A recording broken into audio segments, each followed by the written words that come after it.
Welcome to our channel. Today we how to manage your finances with Bank of America step by step clearly. To manage your finances effectively with Bank of America, follow these simple steps. First, create an online banking account if you don't have one already. Visit the Bank of America website and click on Enroll. Fill in the required information, including your social security number and account details. After enrolling, log in to your online banking account. Once logged in, navigate to your account dashboard. Here, you can view your checking and savings balances. Next, set up account alerts to stay informed about your transactions. Go to the Alerts section in your account settings. Choose which alerts you'd like to receive, such as low balance or transaction notifications. Now, explore the budgeting tools available under the Insights tab.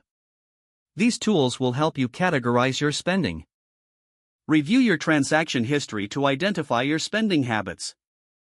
Create a budget based on your income and expenses. Next, set financial goals within the Bank of America app. Whether it's saving for a vacation or paying off debt, specify your target amount and timeline. Link your savings account to your checking account for easier transfers. Schedule automatic transfers to ensure you save consistently.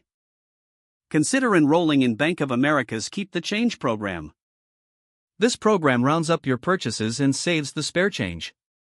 If you have loans or credit cards, keep track of their balances. Use the dashboard to monitor payment due dates and amounts. Make sure to pay your bills on time to avoid late fees. Review your credit report regularly through the bank's services.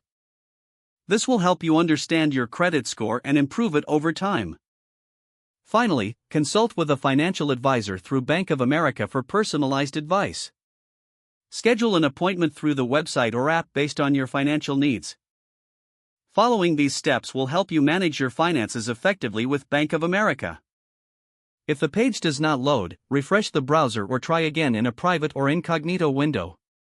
Don't forget to like this video and subscribe to our channel for more step-by-step tech guides.